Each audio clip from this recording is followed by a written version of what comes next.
Hey everyone, welcome back to JP's Budget Collecting and our weekly look back at the hot comics from 6 months ago. This week we're looking back at the hot comics from October 11th, 2024, and recording this on April 10th, 2025.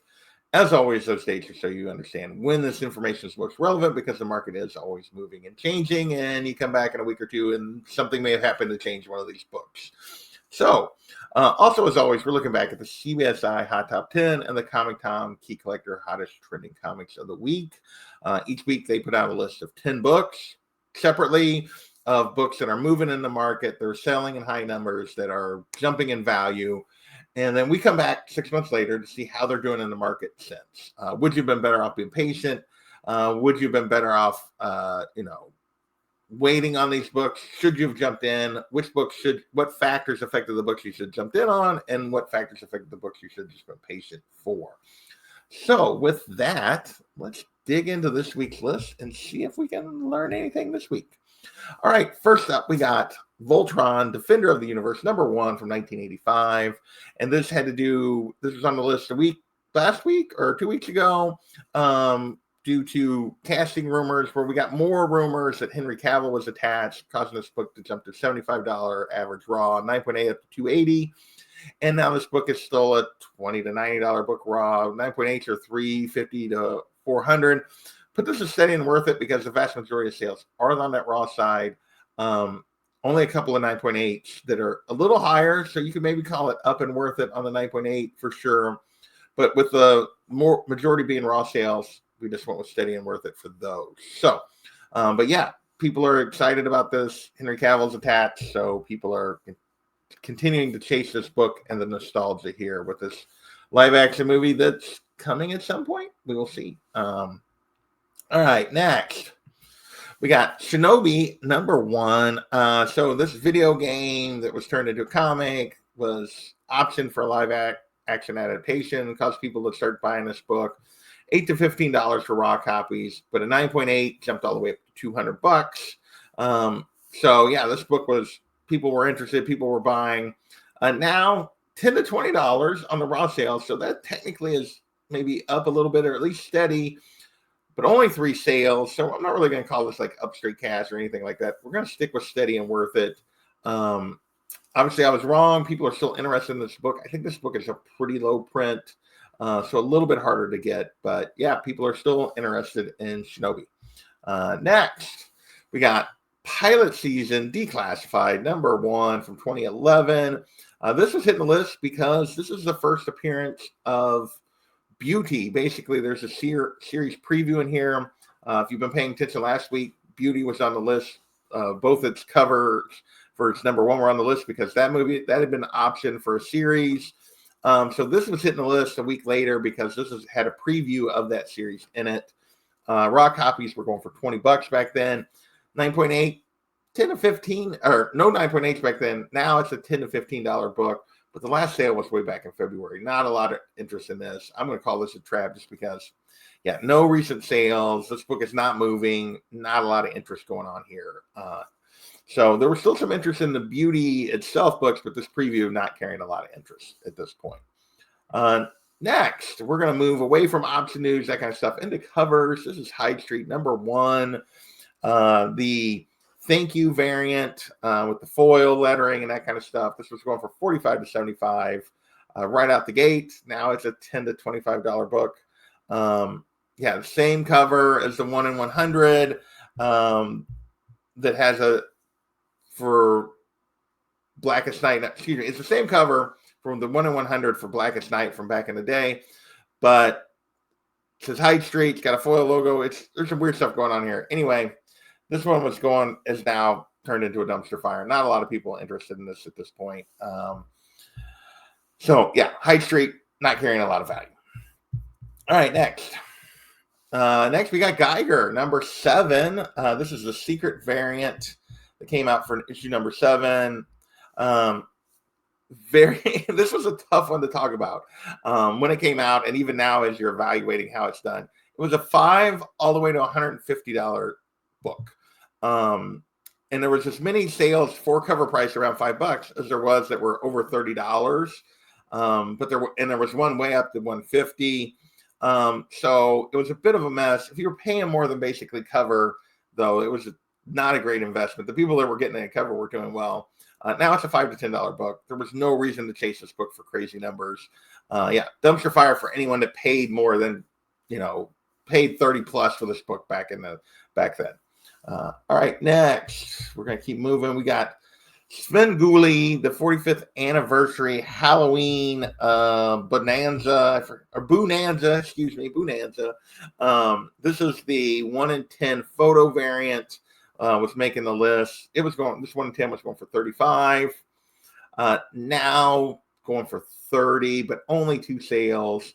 Quite a few sales for this book with just different covers. Only 2 sales related to this 1 in 10. So not a lot of interest still going on there.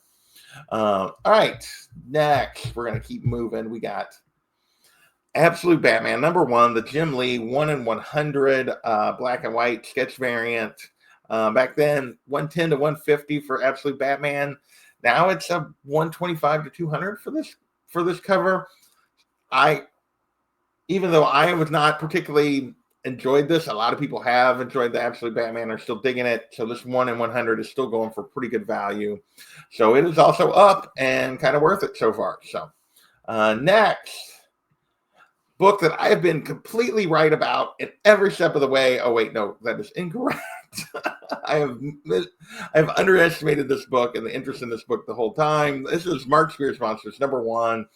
After the first 2 weeks of talking about Mark Spears Monsters and that the Bride of Frankenstein variant, we are talking about the A cover finally. Back then it was going for 20 to 35 bucks, and I was like, odds of this book continuing to hold that kind of value seems pretty slim. Boy, was I wrong. This is now a $130 to $250 book raw. Big range on that. $250 to $350 for a 9.8. This has been up in straight cash. This has been the book of the last half of 2024. It has continued into 2025. The interest in this series in Mark Spears has been huge. It has bucked all the trends. Be interesting to see how it keeps moving forward. But for these first 6 months, still doing great. Next, let's keep moving. We got Youngblood #1 from 1992. This was hitting the list because Liefeld announced that he was going to be bringing the series back to Image, and he was going to start working on it again. They were going to bring it back. There's going to be a new Youngblood series coming out. So sparked some interest here. Mostly just a bump in sales, not really a bump in value. It was still a $4 book. It was still basically cover price plus some or whatever. 9.8 was $100, so there was a little bump in 9.8 value, but now it's a $3 to $10 book. 9.8, $75. We're going to call it steady, and I'll be back. There was no reason to chase it in the moment, and you can still basically get as many raw copies as you want for under $10. So next we have Ghost Rider, Robbie Reyes special #1 from 2024. This was hitting the list because this was the first appearance in story and origin of Phantasm, one of the characters announced for the new Champion series. My understanding that series has come out now. People were telling me, because last week I couldn't remember. They're like, it's out, but they've already kind of shifted back to the older version of the new Champions and away from some of these characters. But there was some interest in this character back then. Raw copies were going for 10 to 18, 9.8 going for 60. Now it's a $4 to $10 book. 9.8 is 35 to 90, so that's the same range, but not very many sales of those. So we're going to call this down, and I'll be back. There was just no reason to have jumped on the Phantasm train early. So you could have definitely just waited and still gotten this book for basically cover. Next, we have Green Lantern #182, the issue where John Stewart becomes Green Lantern in 1984. This was hitting the list because we got casting news for this Green Lantern series that we're finally, supposedly, maybe, possibly going to get. Yeah, they're supposedly working on it. So James Gunn is finally going to get this series made after years and years and years of waiting and it being in development limbo. Back then, raw copies were doing 25 on average, 9.8, 150. Now it's and I will say most of the sales were mostly $10 back then, with only 2 sales kind of over 20. Oh, sorry, that's right now. Now it's a $5 to $30 book. Mostly though about a $10 book with only 2 sales over $20. Get myself straight. 9.8 though, 190, but again, just one sale.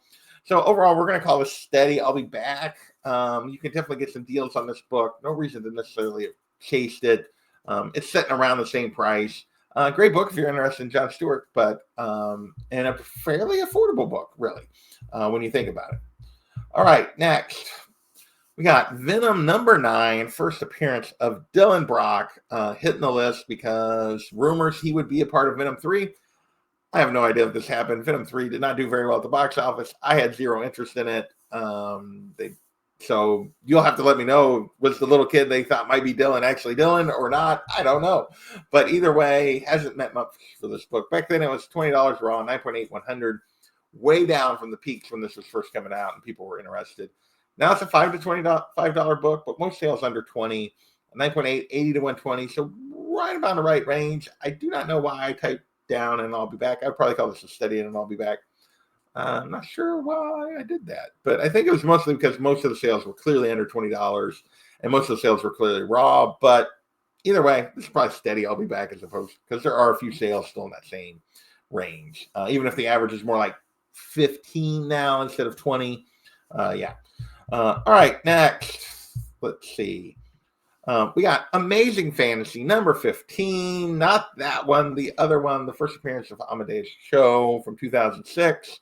Hitting the list because we had casting rumors. But they were very unsubstantiated rumors, but it's enough to put this book back on the list. Raw copies for $100, 9.8, 350.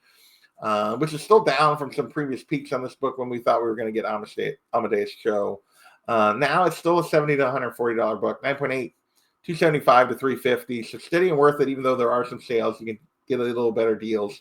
Should have been what I typed for the last book. But anyway, I'm not sure what I was thinking when I typed that up. But yeah, first appearance of Amadeus Cho. Still some interest. I know there's some love-hate with this character, depending on who you talk to. Never really read much of him, but yeah. Right now, I'm still going for a decent value. All right, next. Totally Awesome Hulk, #1. First Amadeus Cho solo, and I think when he becomes the Totally Awesome Hulk. Raw copies back then, 10 to 20, 9.8, 80, all based on the same news. Now it's a $5 to $15 book, 9.8, 35 to 45, and that's like 3 or 4 sales. So yeah, we're going to call this down. I'll be back. Borderline trap on that 9.8, but yeah, not a lot of interest here as compared to that first appearance. All right, next. Getting close to the end here. We got Captain Marvel #26. We're into the Agatha series stuff. First appearance of Death in Marvel Comics. Yeah, basically late spoilers for that. That appeared to be who, after a lot of speculation of who Aubrey Plaza. Death first appeared in Marvel Comics in Captain Marvel. My cell phone decided to think that was a question. I apologize. We're going to leave that blooper in just for you guys. Raw copies back then for $20, 9.6 for $450. Now it's a $10 to $100 book, 9.6, 271. So down in the trap. Not a lot of interest in this book now that show has ended. Even though it was well received, not a lot of interest still hanging on here. And then our last book was Fantastic Four #94, first appearance of Agatha Harkness.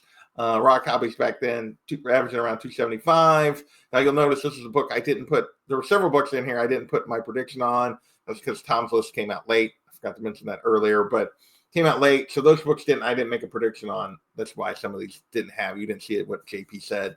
But anyway, and that's why I don't know for sure. I didn't get a chance to check their average. Their average might have been a little high. But 275 back then, 9.2, 345. Now it's a 5 to 225 on recent sales for raw copies. 9.0, closest I could find to a 9.2 sale, 250. We're going to call this down and trap. This book is backing up for sure. Although maybe you could argue I'll be back. It's held on a little better than I would have thought this much later, but definitely backing up some. So yeah, that is our list for this week. Those were the 16 books that we had.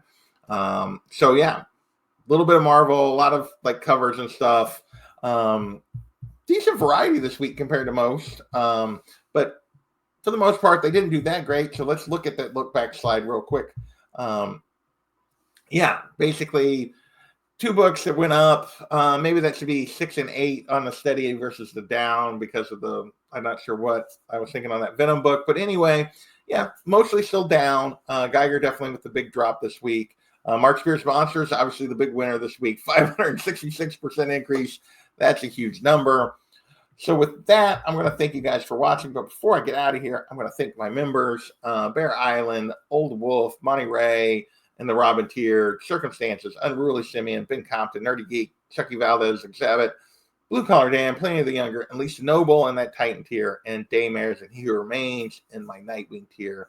I want to thank those members a whole lot. They're helping me keep this channel going. I really, really appreciate the support. And with that, we will get out of here. I want to thank you guys for watching, and we will catch you next time. Later.